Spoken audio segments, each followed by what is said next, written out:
ভারত যে বাংলাদেশের শত্রু এটা অলরেডি প্রমাণিত হয়ে গিয়েছে।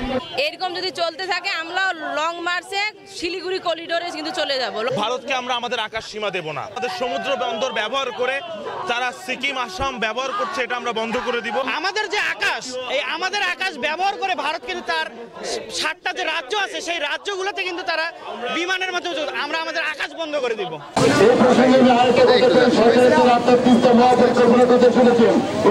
রাজনৈতিক বন্যা এবং তারা ইচ্ছাকৃতভাবে, যেহেতু তাদের আওয়ামী লীগের একটা শেল্টার ছিল এবং অনেক বেশি বেনিফিট পাচ্ছিল, বাংলাদেশের কোনো স্বার্থ রক্ষা হচ্ছিল না। এখন যখন হাসিনা নেই তখন ওনাদের প্রতিহিংসা বশত এই বন্যাটা।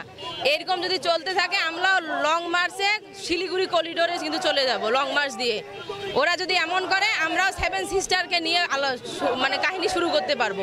আমরা খুব স্পষ্ট করার জন্য আজকে এখানে জমায়েত হয়েছি। ভারত যে তার আগ্রাসী মনোভাব 71 থেকে শুরু করে আজকে পর্যন্ত আমাদের সীমান্ত আইন লঙ্ঘন করা, নদী আইন লঙ্ঘন করা, আকাশ সীমা আইন লঙ্ঘন করা, সমুদ্র আইন লঙ্ঘন করা থেকে শুরু করে যতগুলো অপকর্ম, যতগুলো চক্রান্ত তারা করছে, আমরা এই চক্রান্তটাকে ঠেকিয়ে দেওয়ার জন্য আজকে এখানে জমায়েত হয়েছি এবং আমরা বাংলাদেশের মানুষকে জানান দিতে এসেছি ভারত ঠিক কি কি সুযোগগুলো আমাদের কাছে নিচ্ছে, বিপরীতে তারা আমাদের কি কি অসুবিধাগুলো তৈরি করছে। এবং আমি একটা ব্যাপার আপনাকে স্পষ্ট করতে চাই, বাঁধ খোলার প্রয়োজন হতেই পারে, আপনি বাঁধ খুলবেন, কিন্তু আপনার বাঁধ খোলার অবশ্যই 4 দিন 5 দিন 7 দিন আগ থেকে আপনার দেশের নদীতে বা আপনার রাষ্ট্রের নদীতে জলাবদ্ধতা তৈরি হয়েছে, আপনি জানানোর প্রয়োজন কেন মনে করেননি? আপনি কেন মনে করেননি? এটা অবশ্যই একটা আইন অমান্য, একটা আইন লঙ্ঘন। সেই সাথে আমরা এটা স্পষ্ট করতে চাই, ভারত তার 7টি প্রদেশ ব্যবহারের জন্য আমাদের যে আকাশ সীমা ব্যবহার করছে, যদি তারা তাদের আগ্রাসী মনোভাব বন্ধ না করে, আমরা সরকারের, বর্তমান সরকারের ঊর্ধ্বতন কর্মকর্তা এবং ঊর্ধ্বতন অবস্থায় যারা আছে, আমরা রংপুরে যারা সমন্বয়ক এবং প্রতিনিধি এবং ছাত্ররা আছে, আমরা এই দাবিটা স্পষ্ট করব তাদের কাছে, ভারতকে আমরা আমাদের আকাশ সীমা দেব না। ভারত আমাদের যে 2000 কিলোমিটার আকাশ সীমা কমিয়ে 200 কিলোমিটারে এনেছে, আমরা এটা তাদের দেব না। আমাদের সমুদ্র বন্দর ব্যবহার করে তারা সিকিম আসাম ব্যবহার করছে, এটা আমরা বন্ধ করে দিব। ভারতীয় যতগুলো যানবাহন বাংলাদেশে চলছে এটা আমরা বন্ধ করে দিব এবং সেই সাথে ফেনী করিডোরে যে তারা সেনাঘাঁটি তৈরি করার একটা অপচেষ্টা করছে, আমরা সেটাও ঠেকিয়ে দেব।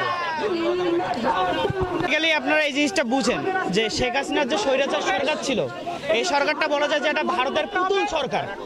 এই পুতুল সরকার নিজেদের স্বার্থ হাসিল করার জন্য বাংলাদেশের ভূখণ্ডকে নানাভাবে ব্যবহার করছে, কিন্তু আমাদের যে অন্তর্বর্তীকালীন সরকার, যেটা আসলে জুলাই বিপ্লবের মাধ্যমে আমরা যে সরকারকে নিয়ে এসেছি, এই সরকার আসার কারণে ভারতের যে স্বার্থ সেটা কিন্তু হাসিল করতে পারতেছে না। এটা করতে না পারার কারণে এই রাজনৈতিকভাবে তারা আসলে এই নদীর গেট খুলে দিয়ে এই বাংলাদেশের মানুষকে এই যে এভাবে বন্যা, তারা কিন্তু একটা কাজ করতে পারলো, যে আসলে তাদের যদি নদীর পানি বেড়ে যায় তারা রাজনৈতিকভাবে জানাতে পারতো, দিনের বেলা জানাতে পারতো, তাহলে আমরা একটা প্রস্তুতি নিতে পারতাম, তাহলে তো ক্ষয়ক্ষতিটা কমে যেত। তারা যদি ইচ্ছাকৃতভাবে রাতের বেলা খুলে দিয়েছে, যেটার কারণে ব্যাপক ক্ষয়ক্ষতি হয়েছে। তো এটার জন্য আসলে ভারতের লজ্জা হওয়া উচিত এবং আমরা ইন্টারন্যাশনাল আদালতে, হেগ আদালতে আমরা ভারতের নামে মামলা করব এবং পানির যে ন্যায্য ইচ্ছা, 54টা যে পানির ন্যায্য ইচ্ছা, এটা অবশ্যই আমরা নিশ্চিত করে ছাড়বো ইনশাল্লাহ। আচ্ছা, আমাদের ভৌগোলিক দেশের মধ্যে না, এটা যেহেতু এটা ইন্টারন্যাশনাল ব্যাপার, তো আমরা হচ্ছে প্রথমে মানে কূটনীতিকভাবে এটা চেষ্টা চালাবো এবং কূটনীতিকভাবে যদি এটা চেষ্টা সফল না হয় তাহলে আসলে আমরা ইন্টারন্যাশনাল আদালতে যাব। আর আমাদের হাতেও সুযোগ আছে, আমাদের যে আকাশ, এই আমাদের আকাশ ব্যবহার করে ভারত কিন্তু তার 7টা যে রাজ্য আছে সেই রাজ্যগুলোতে কিন্তু তারা বিমানের মাধ্যমে আমরা আমাদের আকাশ বন্ধ করে দিব। অ্যান্ড আরেকটা বিষয় হয়তো অনেকে জানেনই না, বাংলাদেশ বিমান বাহিনী কিন্তু রাডার ব্যবহার করতে পারে না। ভারত আমাদের যে ভূখণ্ডের যে আমাদের আকাশ, এটার মানে বিভিন্ন সারা বিশ্বে যে বিমান চলে, সেই বিমানের যে আমাদের আকাশ যেটা ব্যবহার, এটার কিন্তু রাজস্ব ভারত নেয়। তো আমরা অতি দ্রুত সময় সরকারের কাছে আহ্বান রাখবো যেন রাডার বসানো হয়, যে রাডারটা বসালে আসলে ভারতের যে দাপট আকাশপথে এটা যেন নিষ্ক্রিয় হয়ে যায়।